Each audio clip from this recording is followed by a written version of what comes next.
안녕하세요.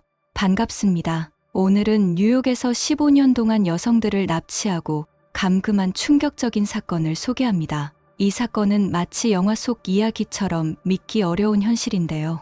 15년 동안 체포되지 않고 범죄를 저지른 사건에 대하여 알려드리겠습니다. 구독과 좋아요 부탁드립니다. 오늘 소개할 인물은 뉴욕 시러큐스에 살던 노년의 백만장자 존 자멜스키입니다. 그는 자신의 집 지하에 콘크리트 감옥을 지어 여성들을 납치하고 감금했습니다. 이 여성들은 성노예처럼 비참한 생활을 해야 했죠. 자멜스키는 다양한 민족의 여성들을 표적으로 삼았습니다. 인디언, 라틴 아메리카, 베트남, 흑인, 백인까지 그의 범행 대상은 5명의 여성들이었습니다. 더욱 기이한 것은 그의 범행은 종교적 색채까지 띠고 있었는데요. 성폭행을 하기 전에 항상 성경의 한 구절을 읽었다는 점입니다. 2003년 봄, 뉴욕주의 괴짜 67세 백만장자가 16세 소녀를 납치한 혐의로 체포되었습니다. 처음에는 단순한 성폭행 사건으로 보였지만 조사 결과 15년에 걸친 끔찍한 범죄 행각이 드러났습니다. 이 사건은 영화 양들의 침묵조차도 어린이 동화처럼 보이게 만들 만큼 잔혹했습니다. 그는 평범해 보이는 연약한 노인으로 여성을 납치하여 자신의 성노예로 만든 혐의를 받고 있습니다. 자멜스키는 피해자들을 족쇄로 묶고 비참한 생활과 하루에 여러 번 성관계를 강요받았습니다. 자멜스키의 범행은 14세부터 53세까지 다양한 연령대의 여성들을 대상으로 했습니다. 피해자들은 2개월에서 3년까지 그곳에 갇혀 있었고 어떻게 살아남았는지 기적에 가까웠습니다. 그는 비아그라를 복용하며 성인 영화를 찍도록 강요했고 하루에 한 번 음식을 주며 여성들을 어둠 속에 가두었습니다. 자멜스키는 뉴욕주 시러큐스의 교외 지역인 드윗에서 태어났으며 시계 수리공 아버지의 외동아들입니다. 고등학교 시절 매우 조용하고 내성적이었으며 누구와도 거의 말을 나누지 않았습니다. 학업 성취도가 낮았으며 역사 수업을 좋아했지만 수학은 싫어했고 스포츠는 피했습니다. 1955년 모리스빌 주립대학을 졸업하고 몇 개의 블루 칼라 직업을 가졌으며 도로시 리치먼드라는 교사와 결혼했습니다. 그들은 세 아들을 두었는데요. 첫째 아들은 유아 시절에 죽었습니다. 그의 가족은 모두 집 아래에 벙커가 있다는 사실을 알고 있었지만 지하 감옥으로 사용했다는 사실은 몰랐습니다. 1988년 첫 납치를 저지른 해에 그의 아내가 병에 걸려 사망했습니다. 그는 아버지를 설득하여 주식에 투자하게 했습니다. 그의 아버지가 죽었을 때 자멜스키는 상당한 재산을 상속받았습니다. 그는 캘리포니아와 네바다의 부동산에 돈을 투자했고 2000년까지 백만장자가 되었습니다. 많은 재산에도 불구하고 매우 검소하게 살았으며 쓰레기통에서 맥주 캔과 병을 모았습니다. 체포 당시 13,000개가 넘는 병을 소유하고 있었습니다. 그리고 다양한 물건들이 땅에 흩어져 있었습니다. 시간이 흐르면서 자멜스키의 땅을 구매한 개발업자는 지역을 개발하여 워터포드, 우즈라고 불렀습니다. 수십 채의 현대적이고 넓은 집들이 그의 땅에서 수백만 달러에 달하는 가격으로 지어졌습니다. 그러나 자멜스키는 이사하거나 집 상태를 개선하는 것을 거부했습니다. 대신 자신의 약 1200평 부지에 2m 높이의 나무 울타리를 세웠습니다. 이웃들은 그의 쓰레기 같은 마당과 허름한 집에 혐오감을 느꼈습니다. 깔끔하고 비싼 집들과 잘 관리된 잔디밭 사이에 있는 자멜스키의 끔찍한 집은 극적이고 충격적인 대조를 이루었습니다. 하지만 누구도 제재할 수 없었습니다. 자멜스키가 즐겨하는 일 중 하나는 낡은 차를 타고 거리를 돌아다니는 것이었습니다. 1988년 9월 17일 거리에서 혼자 걷고 있는 14세 소녀와 마주쳤습니다. 첫 번째 희생자인 14세 아메리카 원주민 키어스틴을 납치했습니다. 그날은 소녀에게 있어 수년간의 성적 학대와 비참한 삶의 시작이었습니다. 자멜스키는 소녀에게 일어난 모든 일과 심지어 강간까지도 기록하도록 일기를 쓰게 했습니다. 그녀는 언제 이를 닫고 목욕을 하는지도 기록해야 했습니다. 시간이 지나면서 자멜스키는 그녀에게 선물을 가져다 주고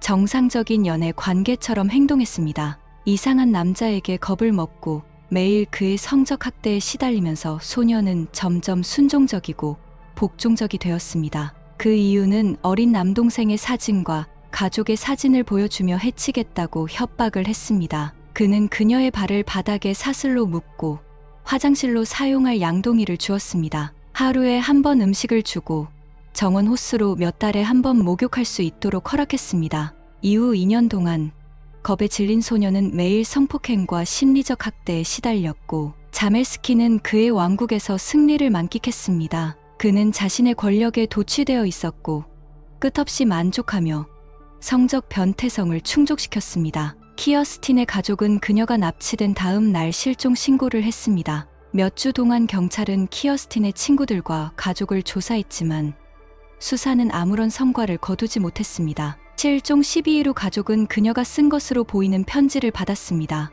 편지에는 10월에 버스를 타고 집에 돌아가겠다고 적혀 있었습니다. 3개월 후 키어스틴은 친구의 자동응답기에 메시지를 남기며 잘 지내고 있으며 곧 돌아갈 것이라고 말했습니다. 또한 가끔 편지를 보내거나 전화를 걸고 심지어 오디오 테이프도 보냈습니다. 그녀의 목소리가 눈물로 떨리는 것을 들을 수 있었습니다. 경찰은 키어스틴이 살아있다는 것을 알았지만 그녀가 어디에 있는지는 알 수 없었습니다. 그렇게 2년이 지났을 때 자멜스키는 알 수 없는 이유로 키어스틴을 풀어주기로 했습니다. 그는 그녀의 눈을 가리고 이미 17세가 된 소녀를 차에 태웠습니다. 그리고 공항에 도착했을 때 그녀의 눈가리개를 벗기고 함께 네바다의 레이크 타우로 가는 비행기에 탑승했습니다. 그들은 일주일 동안 도시를 돌아다니며 카지노도 방문했습니다. 그리고 그녀에게 집으로 돌아가는 티켓을 주었습니다. 1990년 키어스틴은 집으로 돌아갔지만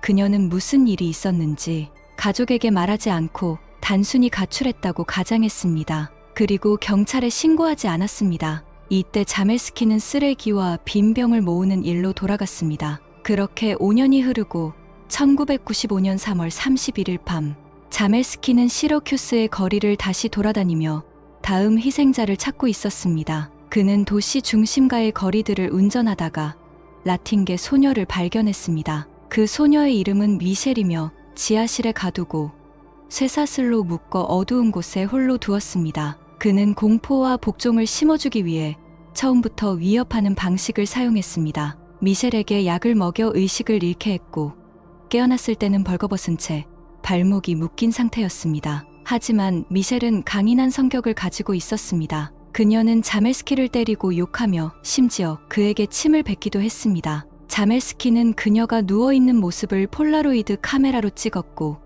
거의 매일 성폭행을 저지르며 성적 욕구를 충족시켰습니다. 자멜스키는 미셸에게 해외로 팔아넘긴다고 위협하며 그녀의 가족 사진을 보여주고 말을 듣지 않으면 가족을 죽이겠다고 협박했습니다. 2년 후 1997년 자멜스키는 미셸을 풀어주기로 합니다. 그때 미셸은 어머니에게 전화를 걸어 집으로 돌아가겠다고 알렸습니다. 자멜스키는 그녀를 집까지 데려다 주었고 가족의 눈물 어린 환영을 받았습니다. 가족이 무슨 일이 있었는지 묻자 미셸은 한 노인에게 감금되어 거의 매일 성폭행을 당했다고 털어놓았습니다. 그때 가족은 경찰에 신고하고 싶었지만 미셸은 자멜스키가 경찰에 알리면 자신을 죽이겠다고 협박했기 때문에 두려워했습니다. 미셸이 돌아온 후 몇 주 동안 어머니는 집 근처를 자주 지나가는 한 노인을 발견했습니다. 그는 창백하고 마른 체격의 안경을 쓴 백발의 남자였습니다. 어머니가 미셸에게 그 남자에 대해 묻자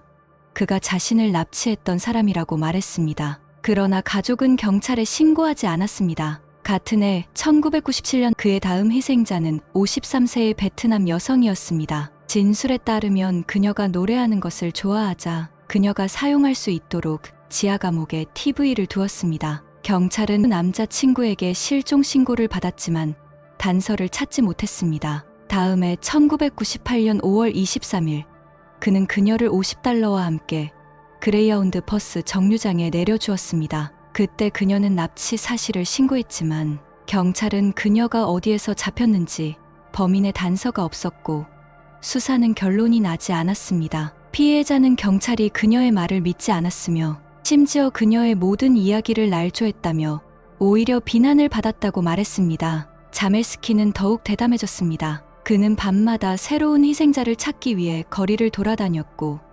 2001년 봄 또 다른 여성을 납치했습니다. 제니퍼라는 가명으로 알려진 이 여성은 자멜스키의 차에 올라타면서 그의 덫에 걸렸습니다. 그녀는 감금되어 거의 매일 성폭행을 당했습니다. 자멜스키는 그녀에게 경찰이 아무것도 할 수 없다고 협박하며 인터넷에 그녀를 팔겠다고 위협했습니다. 그녀는 최소한의 음식만 제공받으며 열악한 환경에서 생활해야 했습니다. 자멜스키는 그녀에게 성경을 읽어주며 세뇌하려 했고 그녀의 모든 행동을 통제했습니다. 그런데요, 2달 후 그녀를 풀어주었습니다. 그녀는 눈가리개를 한 채 그녀의 집 앞에 내려졌습니다. 그녀가 경찰에 신고했지만 자멜스키를 잡을 증거를 찾지 못했습니다. 수사는 진전되지 않았고 자멜스키는 계속해서 그의 범행을 이어갔습니다. 다음 피해자는 2002년 10월에 납치된 16세 흑인 소녀였습니다. 그는 그녀에게 미카라는 이름을 붙이고 감금했습니다. 그녀에게 돈을 벌 기회를 제공하겠다고 말했지만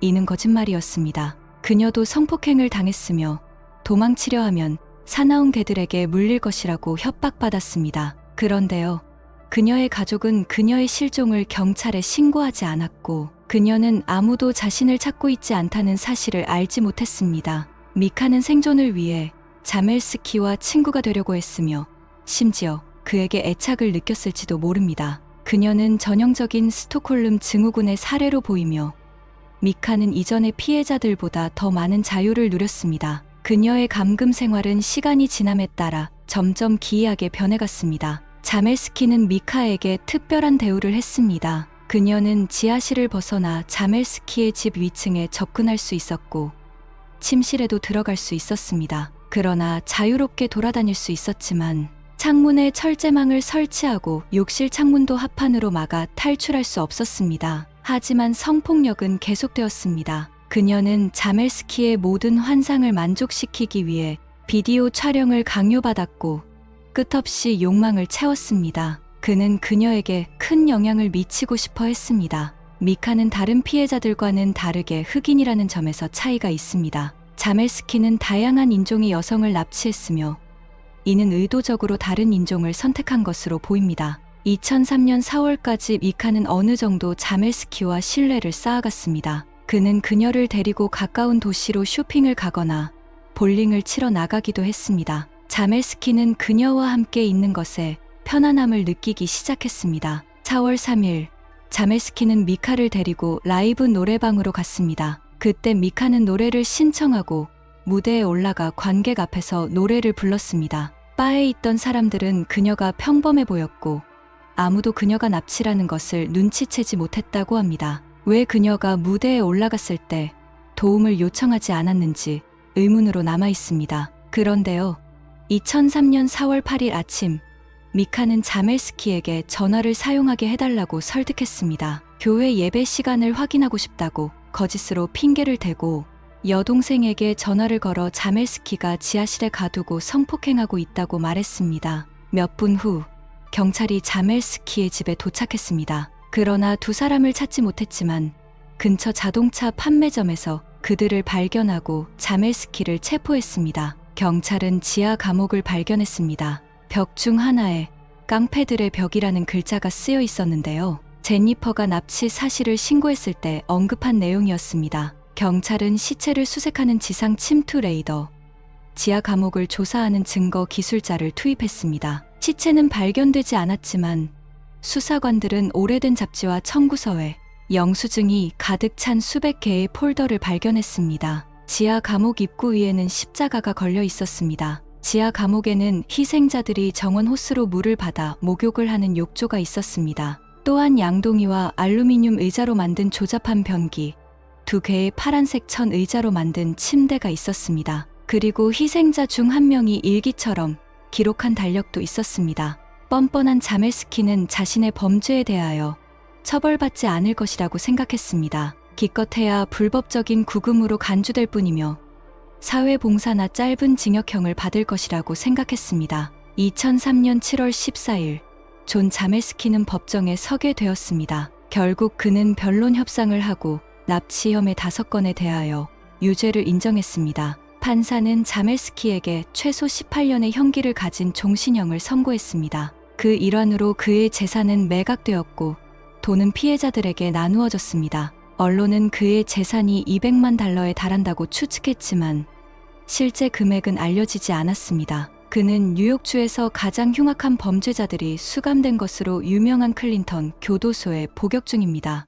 올해 89세인 그는 2023년 가석방이 거부되었습니다. 그는 죽어서야 교도소에서 나올 수 있을 것입니다. 다시는 이런 범죄가 발생하지 않기를 바라봅니다. 시청해 주셔서 감사합니다.